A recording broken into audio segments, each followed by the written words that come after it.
विदर्भ और महाराष्ट्र के उद्योगों का कैसे हो उत्थान? उत्पादकों उद्योजकों को किन सरकारी सहयोग की है अपेक्षा? नीतियों में किस बदलाव की है जरूरत? टैक्स और सुविधाओं का कैसा हो तालमेल? बाजारों की स्थिति हो या जिलों की उत्पादक विशेषता, सफल जीवन के अनुभव का सार करेगा सरकार, किसान और उत्पादक सभी को निहाल। आओ देखें उद्योग की बात रूंगटा जी के साथ। वहां का विकास होगा और जो महाराष्ट्र में पर्टिकुलरली हमारे विदर्भ में भी उद्योगों को ऐसी स्थिति में आना पड़ेगा कि या तो उनके दरवाजे बंद हो जाएंगे या उसके जो बाजू के स्टेट है उनके सामने वे घुटने टेक देंगे। तो सरकार ने इन सभी को देखते हुए यह करना चाहिए कि एक ऐसी समिति बनाए कि जहां पर हम किस तरह से रेट कटौती कर सकते हैं। मेरे को लोगों ने बताया कि 80,000 रुपए ट्रक से हम रेती मंगा रहे हैं, जो कि 25,000 में आराम से यहाँ मिल सकता है। आओ देखें उद्योग की बात रूंगटा जी के साथ।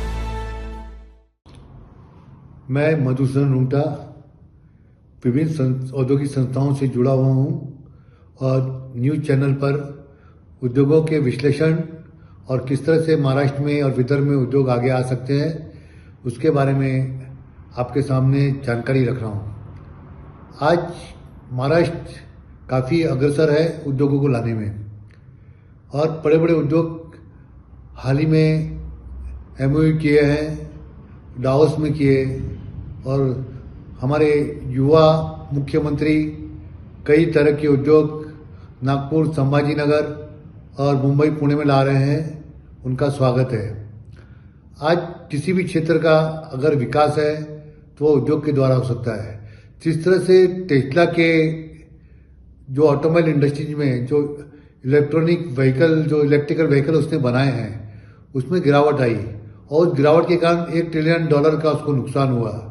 तो उसमें ऐसी स्थिति में चाइना ने इतना बड़ा मार्केट कब्जा जमाया कंपटीशन में कि आज टेस्ला को कई राष्ट्रों में अपने प्रोडक्ट बेचने में तकलीफ हो रही है और उसने भारत का दरवाजा खटखटाया है। और भारत में भी जितने प्रतिस्पर्धा में आने वाले जो उद्योग है, टाटा मोटर्स है, चाहे वह मारुति बोले, चाहे महिंद्रा बोले, थोड़ा एक उनके बीच में बेचैनी हो गई है क्योंकि इलेक्ट्रिकल व्हीकल में जिस तरह टेस्ला का नाम है और जिस तरह से ऑटोमोबाइल क्षेत्र में टेस्ला छाया हुआ है, अगर वो आता है तो काफ़ी उस क्षेत्र में वहाँ पर प्रभाव पड़ता है। जैसे ही अल्ट्राटेक ने केबल इंडस्ट्रीज में आने की जिस तरह से घोषणा की, उसमें KI इंडस्ट्रीज, उस तरह से पॉलीकैब, RR केबल्स के भाव 20 से 25% गिरने शुरू हो गए और वो हलचल मच गई। अभी तो प्लांट आना है। तो किसी भी क्षेत्र का अगर विकास देखा जाए तो संभावना तब बढ़ जाती है जब वहाँ के राजनीतिक जो संरक्षण है, राजनीतिक जो सोच है वो विकास की ओर चला जाता है। आज जरूरत है विदर्भ में भी, आज जो विकास हमें चाहिए वो अब तक हुआ नहीं है, लेकिन जो वादे हुए हैं, जो MOU हुआ है, वो जरूरी ये है कि समय पर उसका ये होना चाहिए, प्रोजेक्ट आनी चाहिए और जब वो प्रोजेक्ट समय पर आएंगे तो वहाँ रोजगार क्रिएट होगा और टेक्नोलॉजी इतनी फास्ट है कि समय पे आने से वो टेक्नोलॉजी का फायदा उठा सकते हैं। आज जिस तरह हम स्टील इंडस्ट्रीज को देख रहे हैं कि भारत में जो टेक्नोलॉजी है उतनी एडवांस स्टेज की नहीं है, लेकिन जो चाइना जिस तरह से टेक्नोलॉजी लाकर अपने रेट को कम करके वो यहाँ पर बेच रहा है अपने स्टील को, उससे भारतीय स्टील इंडस्ट्रीज काफ़ी परेशानी में नजर आ रही है। और दिवाली के बाद तो ऐसा हो गया कि स्टील के भाव तो 2019 में थे वो स्तर पर आ गए हैं और स्टील इंडस्ट्री थोड़ी थरमरा गई है।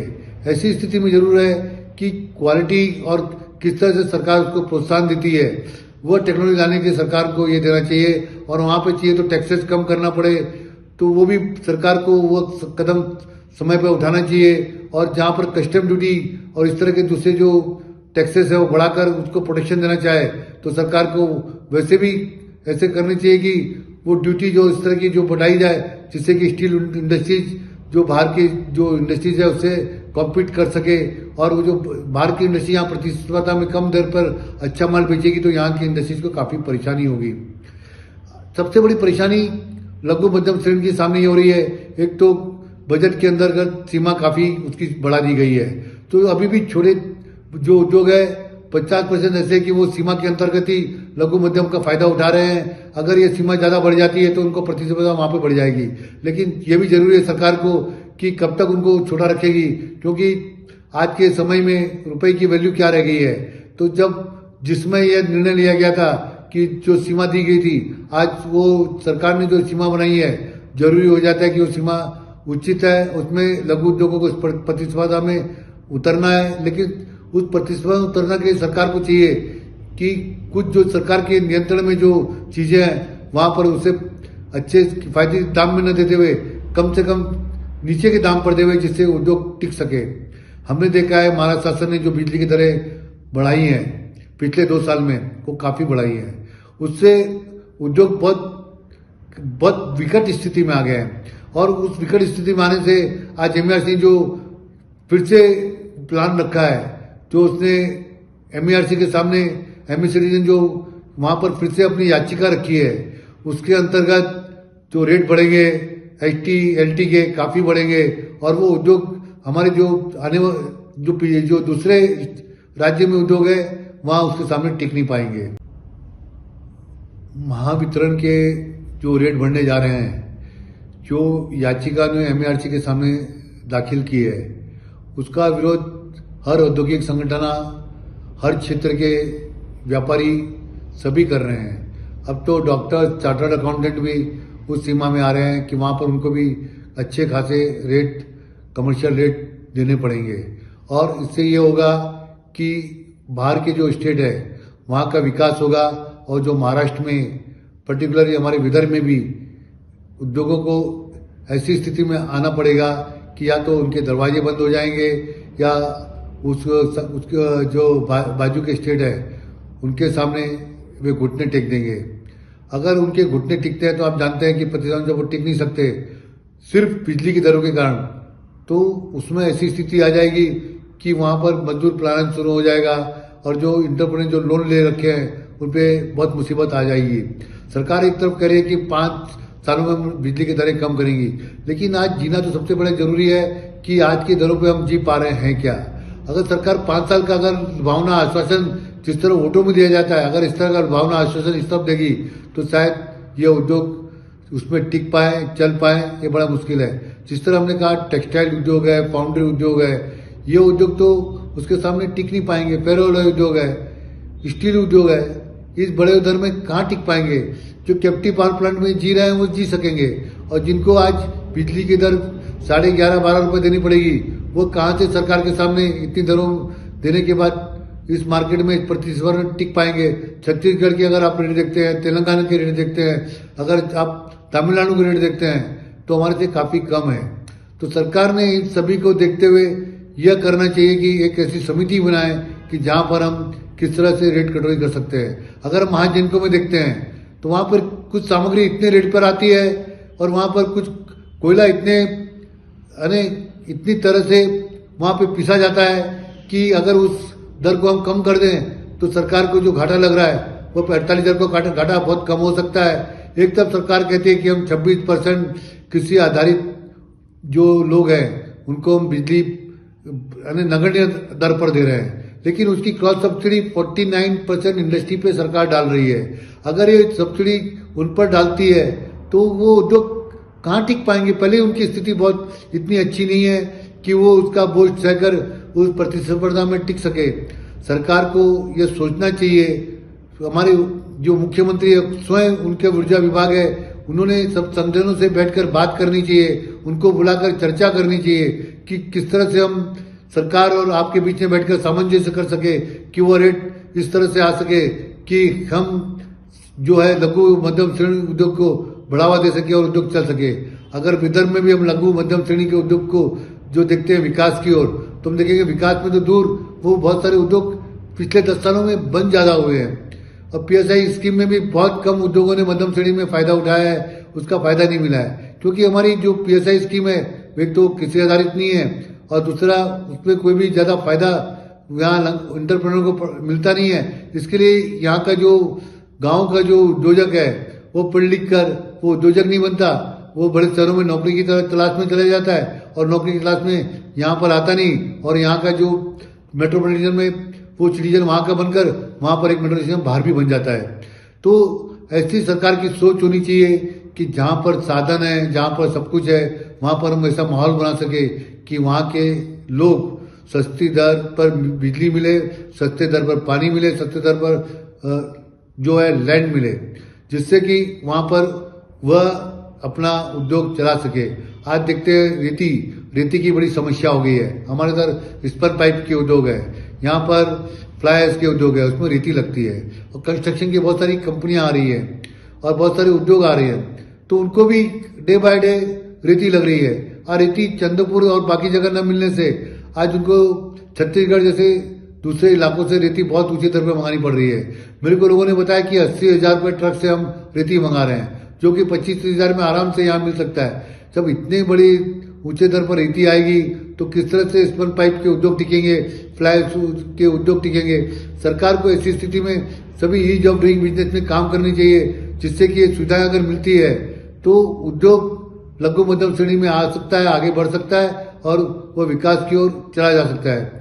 ये सब चीजें पैकेज स्कीमों इंसेंटिव्स में लेनी चाहिए कि किस दर पर उनको बिजली मिले, किस दर पर उसको रेती मिले, किस दर पर उसको जमीन मिले, क्योंकि एक उद्योग का बहुत बड़ा पार्ट होता है। अगर ये सब चीजें मुहैया आसानी से होती है तो अगर बाकी हम इंसेंटिव देना चाहें तो वो सेकेंडरी हो जाती है, लेकिन जब ये चीजें शुरू में आती है तो उद्योग लगने में बड़ी सुगमता होती है, आसानी होती है और उद्योग आसानी से लग सकते हैं।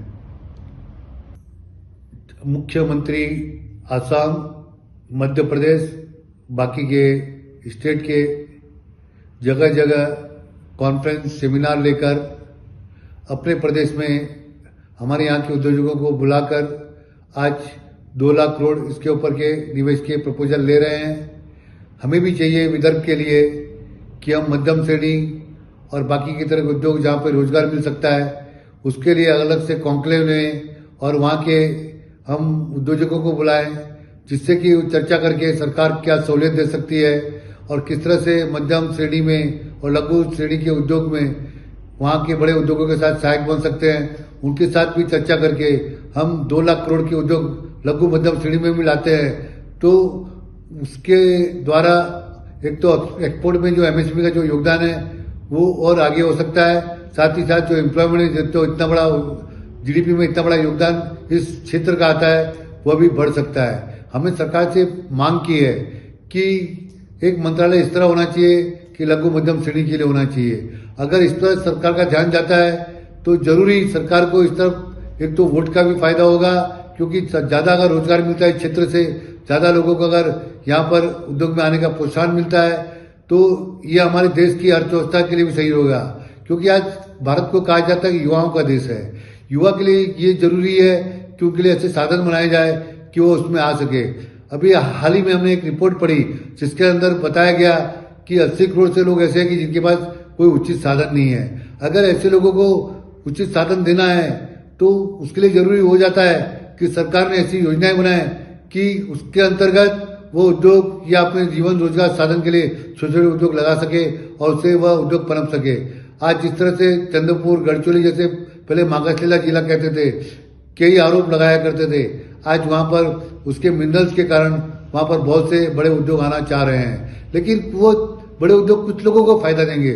ऐसी स्थिति में जरूरी हो जाता है कि उन पर यह बाध्य किया जाए कि वह इक्विटी देकर वहां पर स्थानीय लोगों को उद्योग लगाने के लिए प्रोत्साहित करे और उनके द्वारा बनने वाला माल खुद उससे एग्रीमेंट करके लेने के लिए वो अगर उनको प्रेरित करते हैं तो वहां पर छोटे और मध्यम श्रेणी के उद्योग लगेंगे और रोजगार भी वहां पर आएगा और उसके अंदर एक ऐसा आपस में तालमेल बढ़ जाएगा कि वहां के लोग भी उसका विरोध नहीं करेंगे और उसको सह सत्कार करेंगे।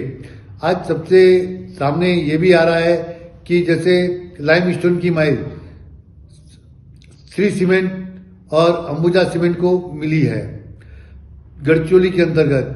तो पहले से हमारे चंद्रपुर में 5 बड़े जायंट प्लांट है और 2 बड़े प्लांट आ रहे हैं। तो सरकार ने भी एक नीति बनानी चाहिए कि ये उद्योग किस तरह से यहाँ के स्थानीय उद्योगों को पनपा सके।